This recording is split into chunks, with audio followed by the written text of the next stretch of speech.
structural properties, structural descriptors, structural features. Okay, that is why we call it quantitative structure activity relationship. We will talk about what are those structural descriptors, structural features and so on, okay, later as we go along. So you get a mathematical relation, that is why you say call it a quantitative structure activity relation. Chemists have been using SAR for a long time, that is structure activity relationship, for a long time. If electron donating, you may have activity, electron withdrawing less activity, or hydrogen bond forming more activity and so on. Alpha beta unsaturated may give more activity. So that is a structure activity relation. So they used to synthesize molecules with different features and see how the activity changes. From there they develop a understanding, that is an understanding, that is why it is called structure activity relation. Whereas in computational work we bring a quantitative aspect to that, that is why we call it a quantitative structure activity relationship here. Okay, let us look at these in very detail. This is widely used for ligand based drug design, especially when we do not have any idea about the target. We know certain molecules give activity, certain do not give. So we find out what are the structural features which give, and then try to find out whether we can develop a mathematical relation. Okay, so it is a mathematical relation between the biological activity, that is the experimental value. That means that is very important. We need to have experimental data a priori of a molecular system and its geometric, physical, electronic, chemical properties, large number of properties. Okay. So we try to get a mathematical relation. Can be used to predict activity of unknown new compounds. So what it means is, okay, suppose I developed a QSAR. Now I have an unknown new molecule. My medicinal chemist says, can't we synthesize this molecule, a new structure. So I can try to predict activity of this new structure, that is the unknown. Before going to my lab, I can predict what will be the activity. That is why QSAR is very important. Okay. Another advantage, okay, suppose I have a large pool of molecules, instead of spending a lot of time going to my wet lab and checking their activity over a long period of time, I can predict the activity of these molecules using the QSAR and then sort of grade them or categorize them as those which will have good activity and those which might not have, and then select those maybe top 10 or top 15 which may have good activity and then take it to my wet lab. So that way I can shortlist, basically I can shortlist my molecules. If I have a large pool, instead of taking all of them into my wet lab and performing experiments which may be very time consuming, I may take the top 10 or top 15 which using the QSAR may have good activity. So this is the advantage of QSAR. So I start with the known structures whose experimental activities are known, okay. Then I develop a QSAR. So with that QSAR I can do two things. I can predict activity of a new molecule before going into my wet lab. If a medicinal chemist says why not this structure, immediately with the QSAR I can predict of unknown molecules. And if I have hundreds of molecules or thousands of molecules, instead of taking all of them into my wet lab and then checking out the biological activity which could be very time consuming, I may predict the activity of these hundreds or thousands of them and then put them in the descending order and take the top 10%, top 20%, take it to my wet lab and check it out for their biological activity. So that way I can shortlist, okay, that saves me a lot of time instead of taking in the entire thousands of molecules. So QSAR is useful in that way also. Okay. So basically you develop a mathematical relation, left hand side you have the activity, right hand side we will have some function of property 1, property 2, like it could be size of the molecule, shape of the molecule, number of hydrogen bond donating groups, number of hydrogen bond forming groups, electrostatic, so many things. We will look at them more in detail. These are called the properties of the molecule. Okay. So we can have QSAR, quantitative structure activity relationship. Nowadays quantitative structure property relationships have come. That means I can predict properties like for example log p. If you want to predict log p for new molecules, how do the softwares do? They have QSPRs. So they can predict the property or the log p of a new molecule from known molecules. They would have developed a mathematical relationship. Solubility, there are many QSPRs for solubility from known molecules. They predict the they develop a QSPR, and if you input unknown structure, for example in Swiss ADME, it calculates the solubility of that molecule using QSPR. Similarly QSTR, quantitative structure toxicity relationship. So if you have toxicity data of some molecules, you develop a mathematical relation QSTR. So if you input a new molecule, it will predict what is the toxicity of that molecule. Okay. So nowadays QSARs, QSPRs, QSTRs are very common. Some of the softwares I showed you, there are many softwares which has this QSPR, QSTR inbuilt in them for predicting properties like solubility, log p, and then toxicity values, different types of toxicity values given the structure. Okay, basically, so on the right hand side we have the various properties, okay, like I said, size, shape, number of carbon atoms, all these are properties. Okay. So the QSAR is a quantitative relationship, do not forget that. It is not a qualitative but a quantitative mathematical relation. That is why we say quantitative structure activity relationship. Okay. Now these properties or structural features, they are also called descriptors. These properties of molecules or features, they are also called descriptors, physicochemical properties. Okay.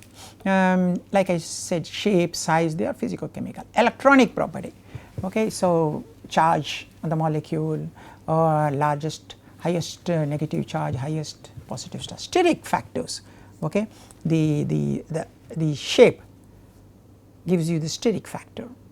Lipophilicity, the log p value, the polar, those are all lipophilic. Hydrogen bond forming, that means hydrogen bond forming, hydrogen bond donating, hydrogen bond accepting, shape of the molecule, charge distribution on the molecule, polarizability. So all these are different types of structural properties or features or descriptors. So they are all used in QSAR. Structural descriptors we say structural properties, structural features, all these are various types of numericals which we can estimate for a given structure. So if I draw a structure, we can calculate these descriptors. Nowadays there are softwares which can calculate thousands of descriptors, almost 2500 descriptors. We will look at some of those softwares as we go along. There are many web based softwares, downloadable softwares which can calculate descriptors for any given structures. Okay. And then with those descriptors we try to select the best descriptors and then try to develop a mathematical relation between the activity on one side, that is the left hand side, versus the function of descriptors. Okay, 1 descriptor, 2, so on. So obviously we need to have a large number of data points if we want to have many descriptors in the model. Okay, that is statistics.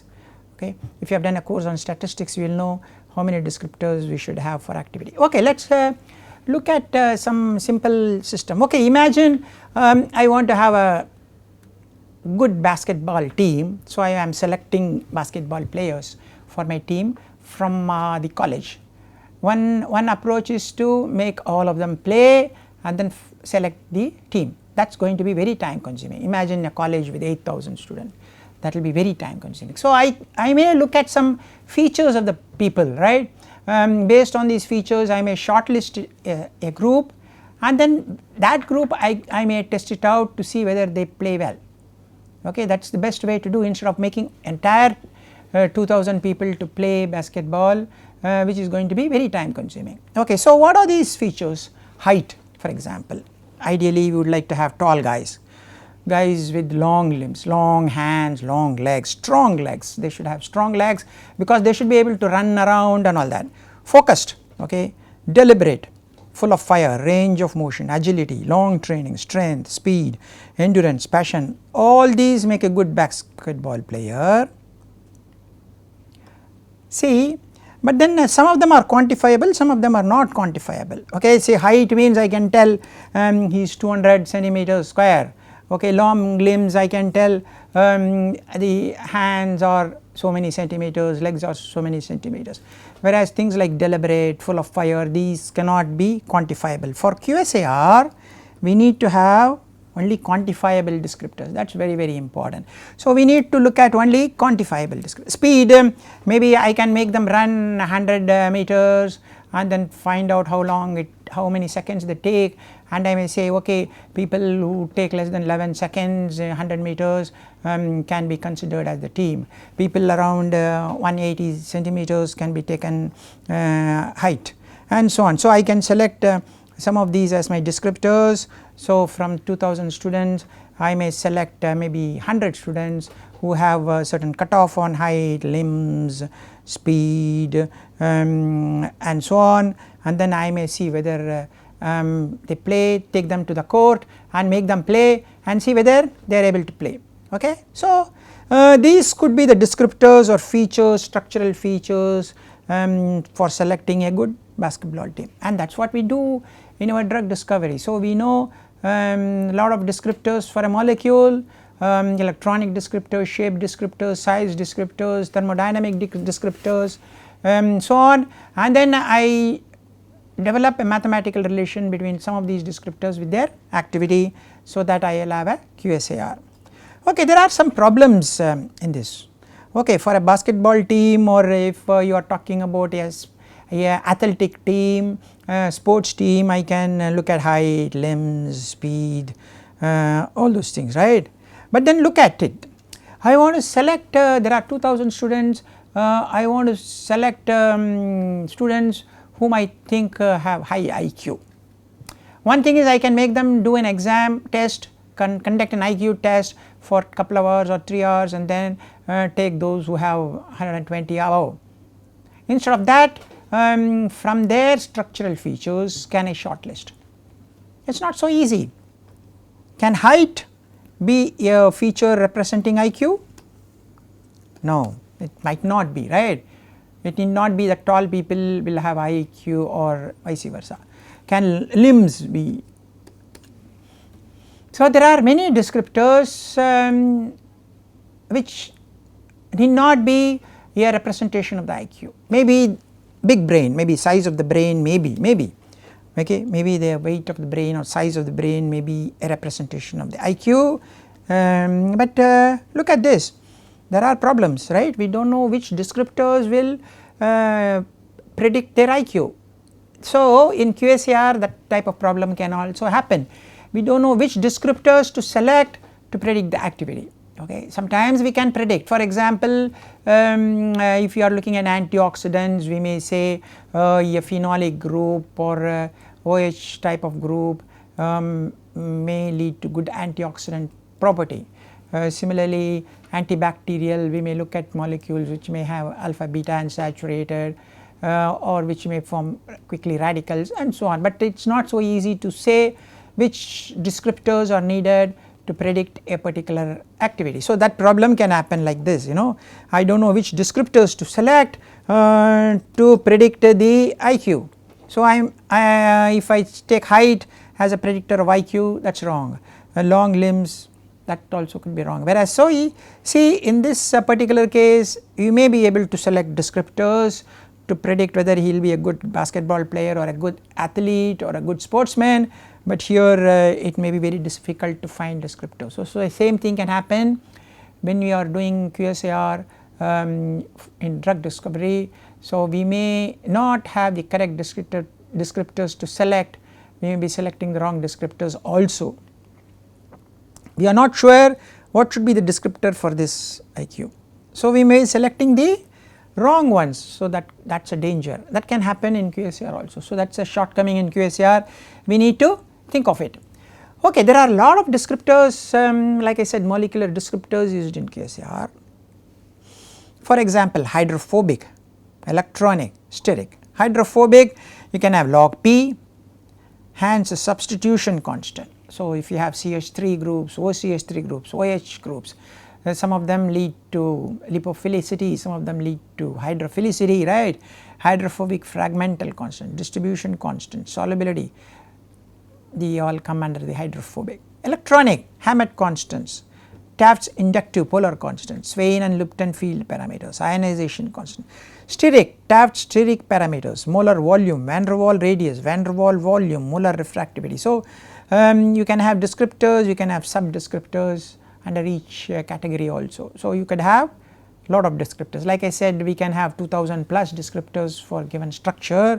There are softwares which can calculate them.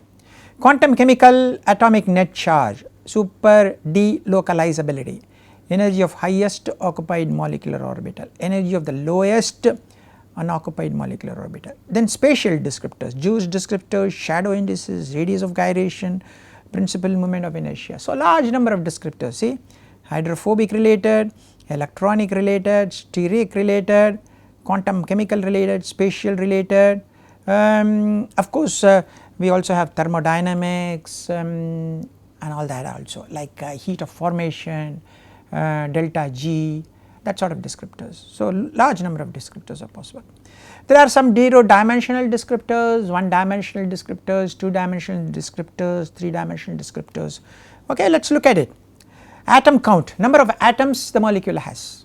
Bond counts, number of bonds the molecule has. Molecular weight, what is a molecular weight? Because the molecular weight may have an effect. For example, as you know, large molecular weight diffusion may be a problem, small molecular weight diffusion is easy. Sum of atomic properties, chemical formula. So, molecular weight, average molecular weight, number of atoms, hydrogen atoms, carbon atoms, heteroatoms, these are all non-carbon and non-hydrogen atoms. Number of double bonds, as you know, double bonds, it is easy to oxidize, or they are easily reactable. Triple bonds, aromatic bonds, because they form resonance. Rotatable bonds, because as you know, rotatable bonds can change the conformation of the molecule so that it can go and fit into active sites. Rings, 3 membered rings, 4 membered, 5 membered, 6 membered, as you know, highly strained, 3 membered, 6 membered is very good. So, all these are possible structural features of a molecule.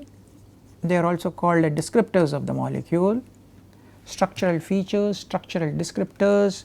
So, they are called 0 dimensional descriptors, okay, 0 dimensional descriptors. Okay.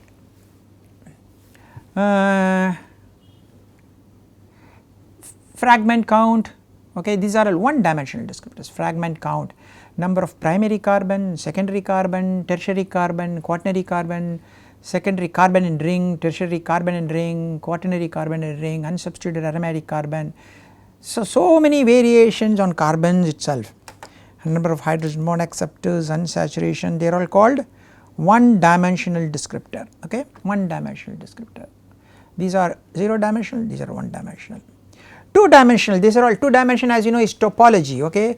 There are indices like Zagreb index, Wiener index, Vallabhan J index, connectivity indices, chi, kappa shape indices. So, they are all topology related, they are all 2 dimensional descriptors. So, when I draw a structure, so I can get all these, okay. Of course, then we have 3 dimensional, when it takes a conformation, the geometric descriptors, radius of gyration, because that depends on the shape of the molecule, okay. 3 dimensional electronic state, topological parameters, 3 dimensional Wiener index, 3 dimensional Vallabhan index, surfaces, van der Waal surface area, solvent accessible surface area, polar surface area, isotropic surface area, non-specific interactions with the solvent, geometric, electrostatic, charged partial surface area, highest occupied molecular orbital energy, lowest unoccupied molecular orbital energies, energy difference between this HOMO and LUMO, active conformations, global minimum conformations, binding energies, ionization potentials. So, these are all 3 dimensional descriptors. So, as you can see, Once I get the minimum energy confirmation, I can calculate all this. If I draw a structure using a structure draw program, I can calculate all this. Without drawing from the molecular formula, I can calculate these, and then once I do it by hand, I can calculate all these. So these are some descriptors, and of course some I might have omitted. Like I said, there are softwares like eDragon which can calculate 2000 plus descriptors for performing QSAR. So large number of descriptors can be estimated given a structure. Okay, global descriptors log P. Okay, log P, once I know the molecular formula, I can calculate log P using a QSPR volume, surface area, polar surface area, non-polar surface, dipole moment, refractive index. Then local descriptors describes a part of the molecule, okay, charge in one portion, hydrogen bond donors and acceptors, partial volumes, alignment, then you have alignment dependent descriptors, okay, when it is aligned, those descriptors, these are all called global descriptors. Okay, so there are many methods to develop the QSAR relationship, that is quantitative structure activity relationship, free energy models, mathematical models, statistical methods, pattern recognition, topological methods, quantum mechanical methods, and so on. So large different types of approaches. We are going to look at many of them in the course of this topic QSAR. So many different approaches are there, most, and as I said, they are all mathematical relationship because it's a quantitative structure activity relationship. So they are all mathematical relationship.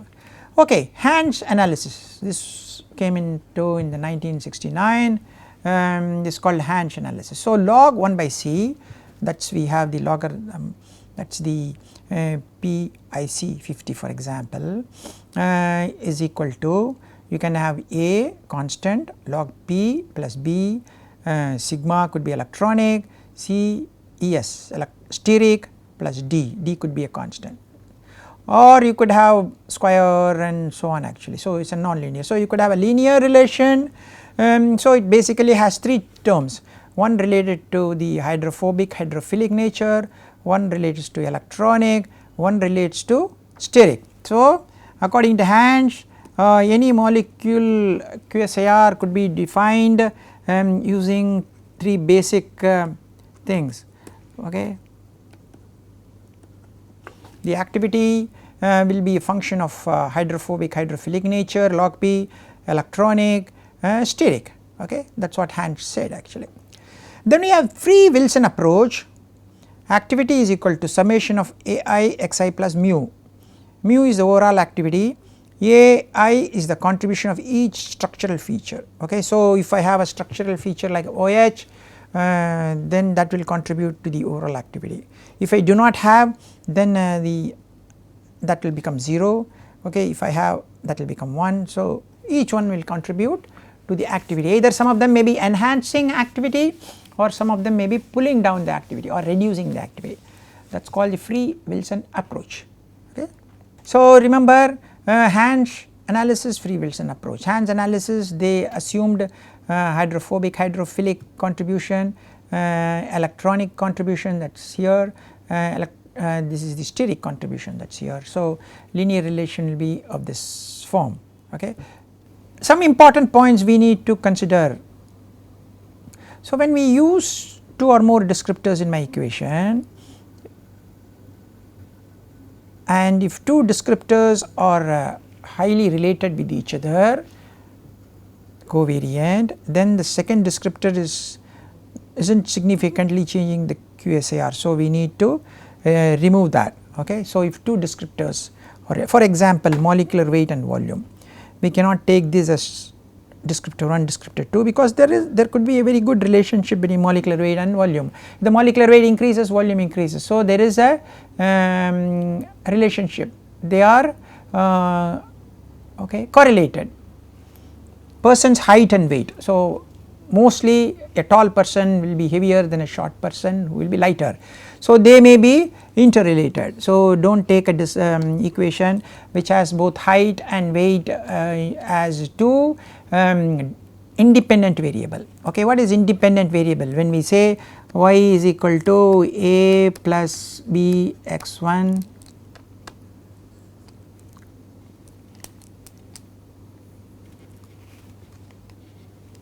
so when we write y is equal to a plus b x1 plus c x2 these are called independent variables and y is called the dependent variable. Okay. So, basically all these x's, that means the independent variables should be independent of each other, they should not be correlated with each other, that is very important, that is what is called a multicollineative.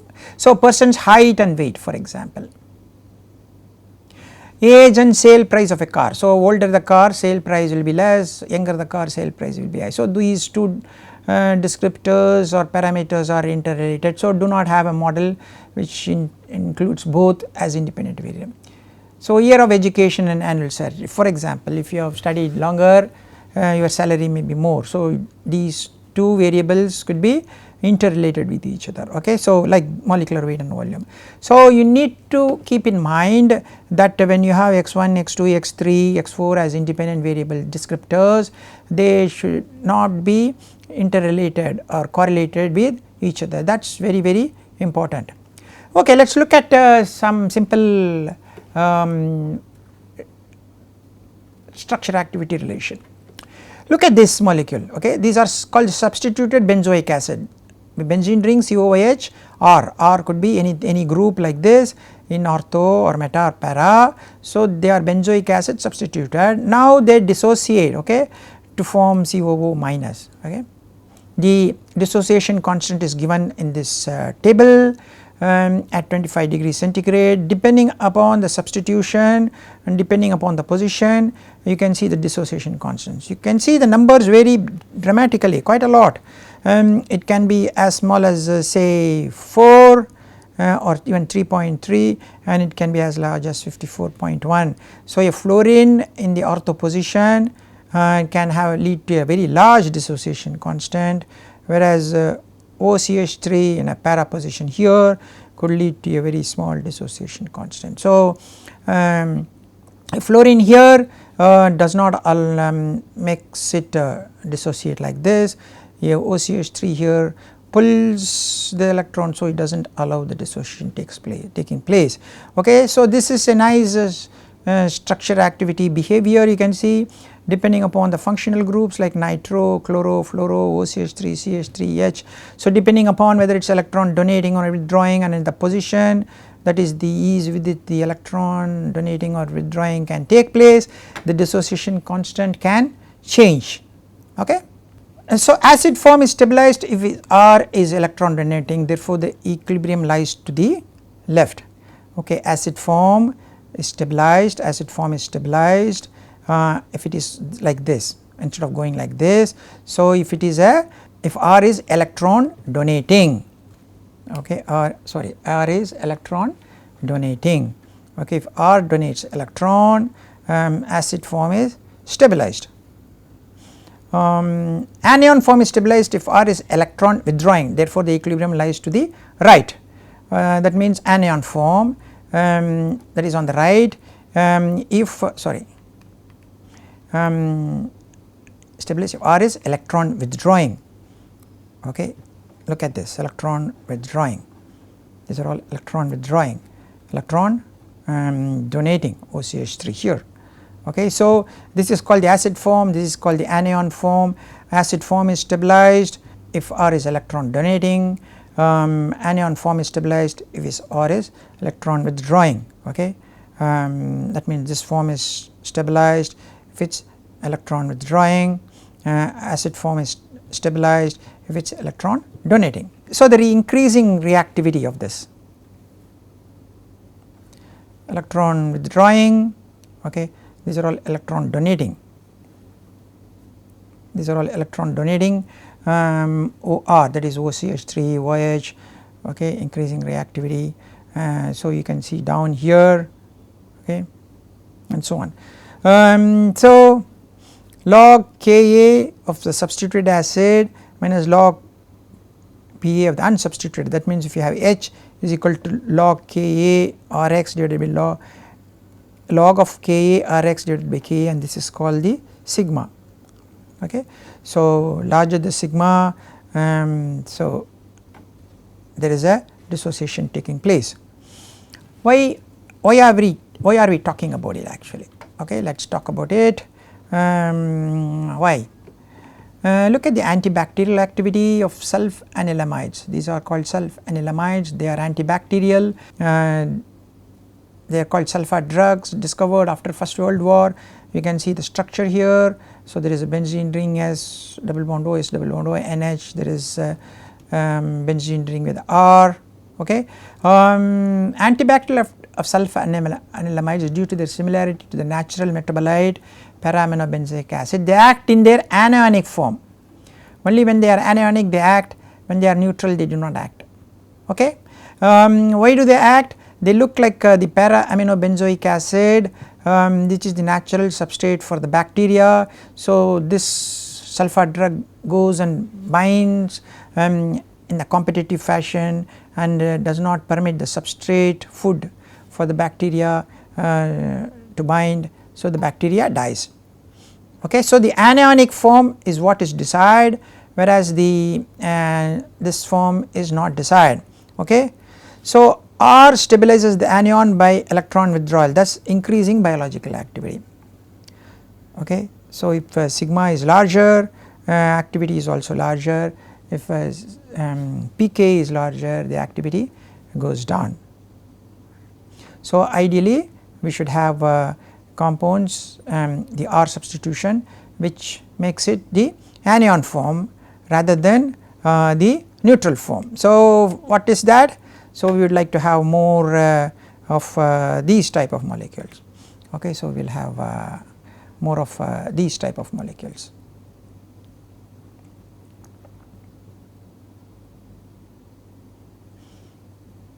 Okay. Anion form is stabilized if his R is electron withdrawing, therefore the equilibrium shifts to the light. Okay. So sigma is larger here, goes down. So that is a very important point we need to understand, how whether it is an electron withdrawing or electron donating, we end up either with the stable anion form or with a stable neutral form, and as I said, this is what gives the activity as an antibacterial drug. Okay. So depending upon whether it is electron withdrawing or donating, we have the proper anion form getting stabilized. Okay. And hence improvement in the activity. Okay. So we will continue further in the next class on QSAR. Thank you very much for your time.